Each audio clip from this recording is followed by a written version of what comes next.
Section 1. You will hear a conversation between Thomas and Nadia, who are waiting at the airport. First, you have some time to look at questions 1 to 5.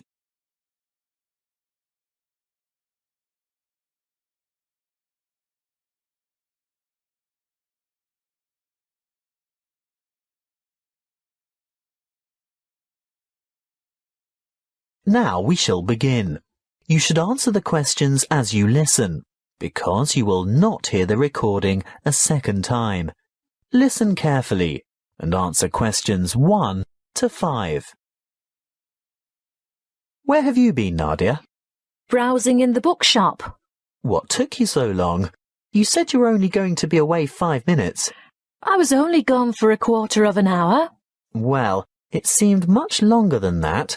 Did you buy anything? I was tempted to get the latest novel by Dan Brown, but it's quite heavy, and I'd have to carry it around with me. If I could have found a crossword puzzle book, I'd have bought it. But in the end, I was attracted to a front-page article in today's issue of the New York Times. Is that all you bought then? Yes. Look, why don't you read the business section while I catch up on the news, and then we can swap? I'd rather have the entertainment section. Are you looking for anything in particular? I just thought they might have a review in there of that new play that opened on Broadway yesterday. The drama about the awfully cruel pirate? Oh, I'd forgotten about that. I wonder how good it is.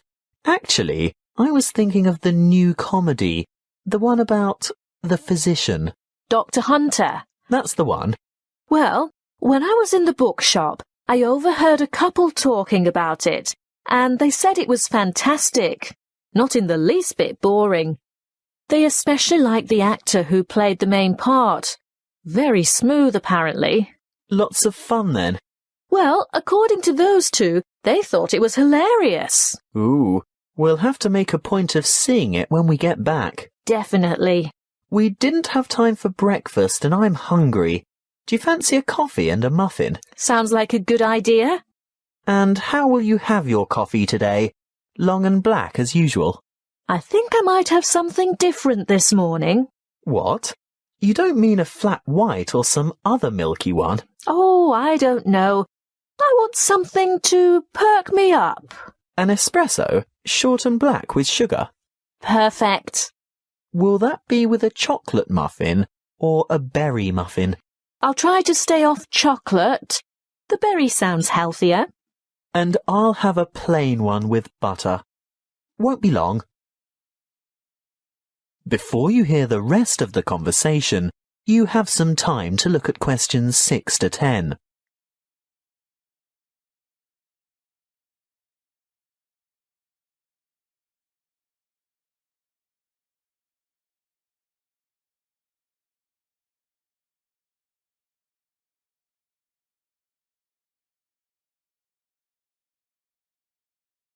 Now listen and answer questions 6 to 10.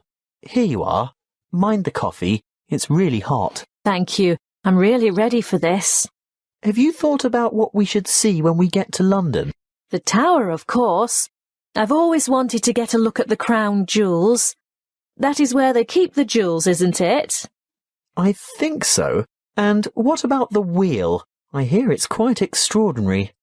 I'm not that keen on the wheel. Do you want to ride on it? No way. Well, let's leave it out of the itinerary then. OK, so do we do the tower first?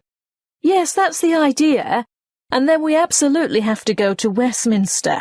Really? Yes. Look, it's not going to cost us anything. And I promised my sister I'd take photos there. Well, if you insist. I do. Oh, did you know the British Museum is free to the public? Not just residents, but tourists as well. Well, I did know that, but I was hoping we wouldn't have to spend time in any museums. We've only got 3 days in all, and it'll take at least 1 whole day to go through the museum. Well, let's say we leave it till day 3 and see how you feel then. OK, I can't argue with that. And Buckingham Palace? I suppose you've promised lots of photos of that as well, have you? Well, no, not really. But we can't say we've been to London and haven't seen the Queen's Palace. I guess not. And there's the added benefit that it won't cost anything as well. Oh, Thomas, it's not that I'm afraid of spending money. It's just that I want to see all the traditional sites first. Good. I'm glad that's sorted. Listen, I think they just called our flight. That is the end of section 1. You now have half a minute to check your answers.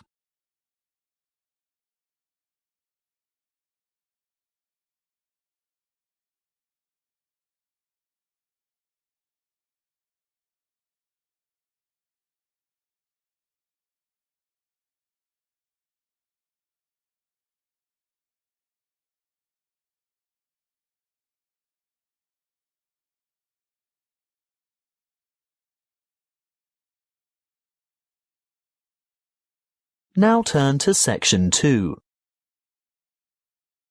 Section 2. You will hear a tour guide talking to a group of visitors at a museum. First, you have some time to look at questions 11 to 15.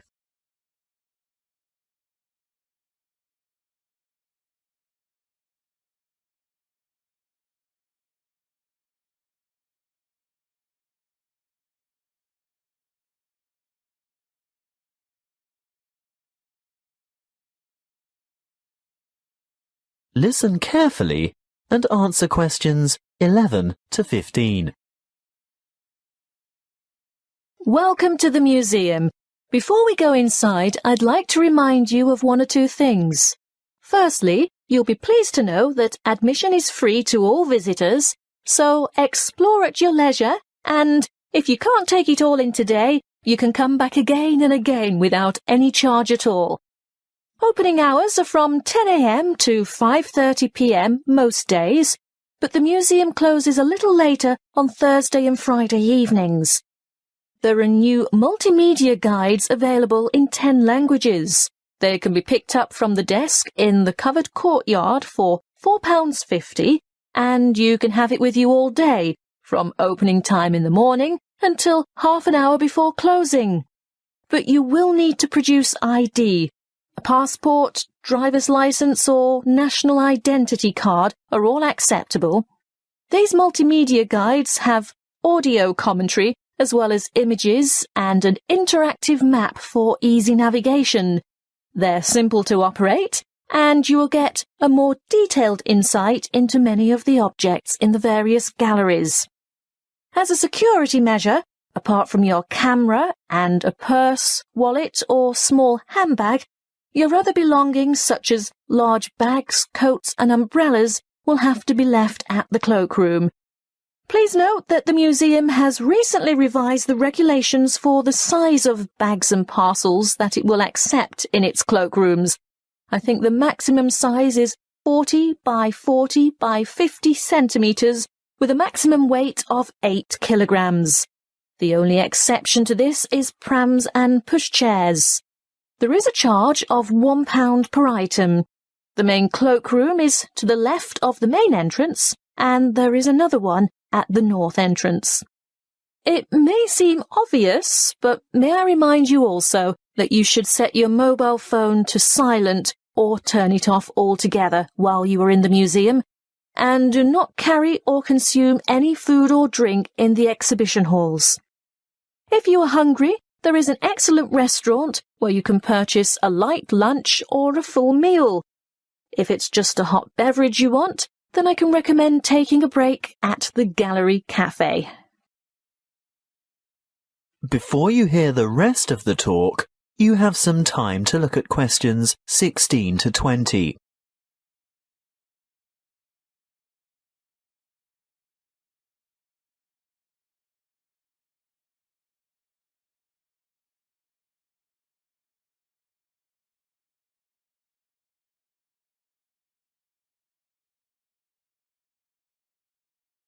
Now listen and answer questions 16 to 20. As we enter the museum from the south by going through the main entrance, As I said before, you'll find the cloakroom immediately on your left, and on your right is the museum shop. They have an outstanding range of postcards and souvenirs in there, and it's well worth a visit, but perhaps best left till you're on your way out. Then you'll know exactly what you want.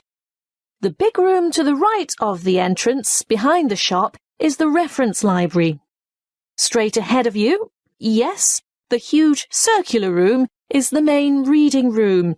If you decide to go in there, please keep noise to a minimum out of respect for the writers and scholars who use it for their research. The reading room is surrounded by what is known as the Great Court. Indeed, it used to be an open courtyard, but you will see that it is now completely covered by a magnificent glass and steel structure. If you walk around the Great Court in a clockwise direction, on the west side, you'll see the entrance to the Long Hall of Ancient Egypt, which has an amazing collection of Egyptian antiquities. The gallery behind the reading room, directly opposite the entrance, is devoted to China and Southeast Asia.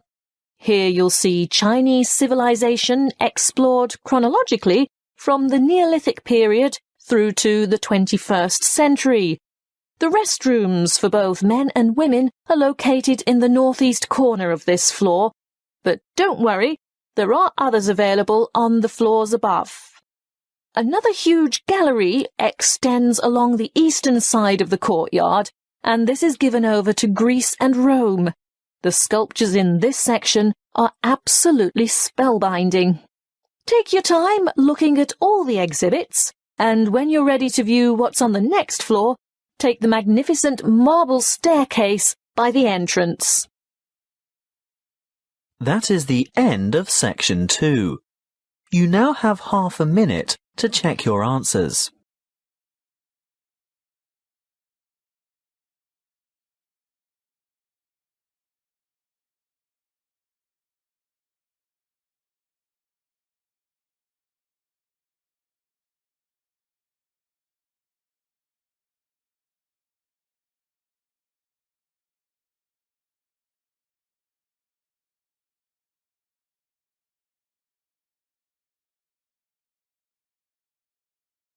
Now turn to section 3. Section 3. You will hear a conversation between a lecturer and a psychology student, asking for advice about research methods. First, you have some time to look at questions 21 to 25.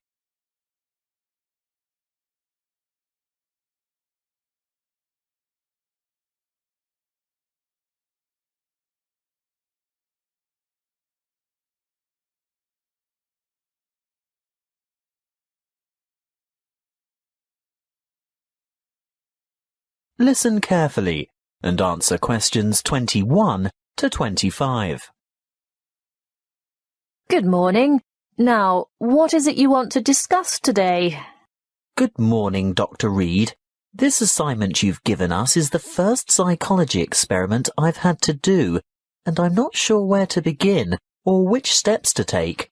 Well, conducting your first psychology experiment can be quite a complicated and confusing process, but just remember that like other sciences, psychology uses the scientific method and bases its conclusions upon empirical evidence. What do you mean by empirical evidence? Well, empirical evidence is established by observation rather than theory. And the scientific method? Oh, yes. When conducting an experiment, you need to follow a few basic steps. I know the first step is to come up with a research question or problem. Yes, a question that can be tested. How do I find an appropriate question? I would suggest one of 3 methods. Firstly, you can investigate a commonly held belief, or what we call folk psychology.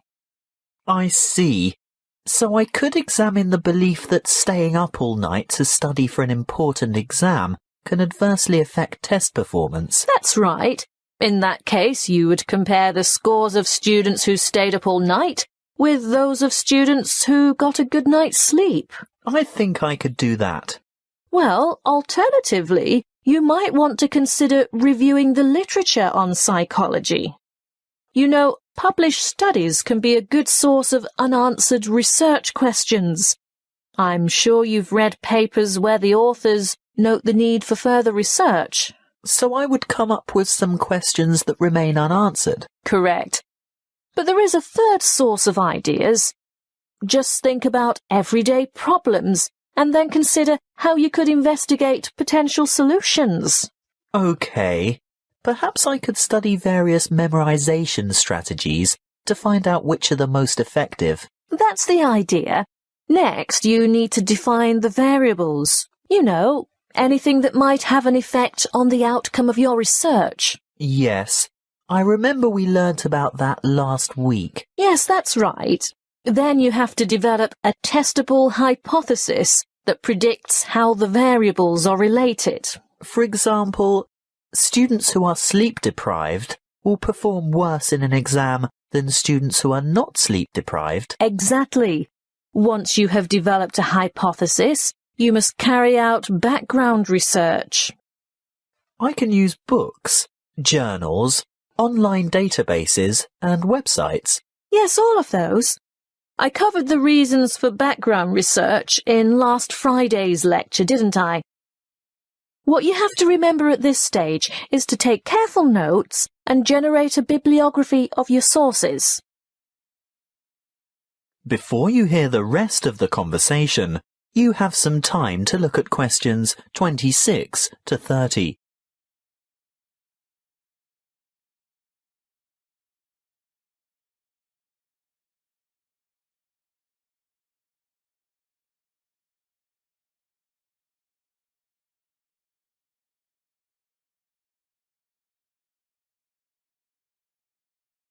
Now listen and answer questions 26 to 30. OK, I've got that. Then I'm ready to develop an experimental design. Well, again, you have a choice. There are 3 basic designs, and each has its own strengths and weaknesses. The pre-experimental design does not include a control group, so there is no comparison. What we call a quasi-experimental design does incorporate a control group, but there is no randomization, whereas a true experimental design has both control groups and random assignment to groups. You've also told us about standardization of procedures. Is this where that comes in? Being sure to compare apples to apples? Absolutely. Going back to your sleep deprivation example, the same exam would have to be given to each participant in the same way at the same time, etc. Got it. When selecting subjects, you need to consider different techniques.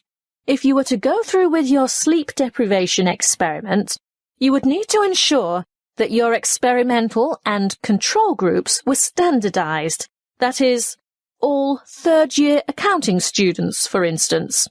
A simple random sample involves choosing a number of participants from a group of similar people.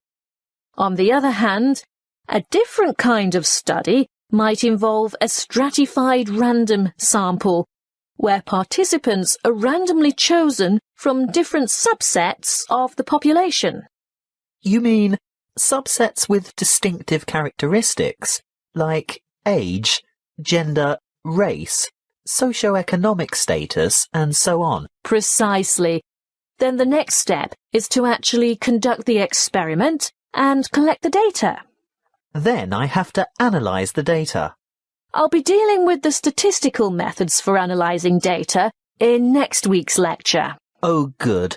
I guess all that's left then is to write up the data. Yes, communicating your results is important, and in the next couple of lectures, I'll be covering the format and structure of a psychology paper and tips for writing each section. Thank you, Dr. Reed. I feel much more confident in getting started now. Thank you for taking the time to see me. That is the end of section 3. You now have half a minute to check your answers.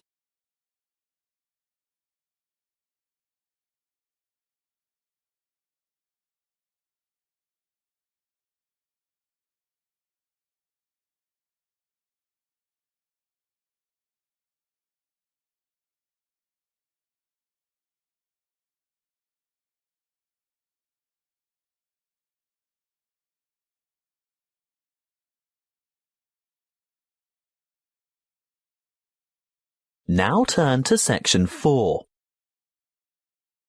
Section 4. You will hear a lecture on the production and trade of rice. First, you have some time to look at questions 31 to 40.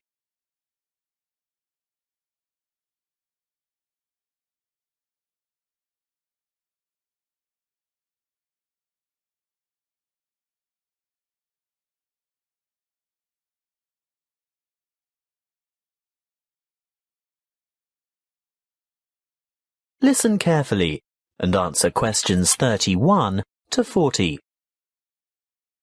Good morning and welcome to our inaugural lecture on agricultural economics. Today's topic is the world's production and trade of rice. As you are all well aware, rice is the staple ingredient in the diet of much of the world's population. Its importance as a food cereal in the human diet cannot be underestimated. In fact, it's a close second to wheat. About 560 million metric tons of rice is grown each year, compared with about 600 million metric tons of wheat. Coarse grains, such as corn, sorghum, barley, oats, rye, and millet, mostly go into animal feed, which, by the way, is seen by many as a wasteful and inefficient use of fertile land, because around 4 kilos of grain is needed to produce about half a kilo of beef. Some 900 million metric tons of coarse grains are grown annually worldwide, and a further 300 million metric tons of grain is produced for the oil in its seeds. Now, I'll return to the subject of rice production. What do we know about rice production? Well, firstly, rice produces more food energy per hectare than any other cereal grain, and almost as much protein per hectare as wheat. Secondly, the production of rice has more than doubled in the last 40 years. How has this increase in production come about? Mainly as a result of improved field yields. The actual land area planted in rice has only risen by about 30%. As you know, rice is primarily grown in flooded fields, and therefore cultivation area is restricted by the sort of soil and the availability of water. Although rice can be grown on dry land, it is essentially after all a type of grass. The yields and quality in this case are much lower, and other grasses and weeds can easily overtake the rice. As yet, there are no herbicides that can selectively kill other grass types without killing the rice. Much of the world's rice is still grown and cultivated by hand, because for mechanized farming, the land must be able to be drained and hold heavy equipment. Of the total rice production, it's no surprise to learn that the greatest proportion by far is grown and consumed in Asia. You will see from the chart that the leading producers of rice are China at around 39%, followed by India with a quarter of the total. Indonesia produces almost 1/10, and other countries like Bangladesh, Vietnam, Thailand, Japan and Brazil grow another 25, almost 26% of the total. As I said before, most rice is consumed in the countries where it is grown. That means that very little rice is actually traded, and for this reason, the market price is very volatile. That is the end of section 4.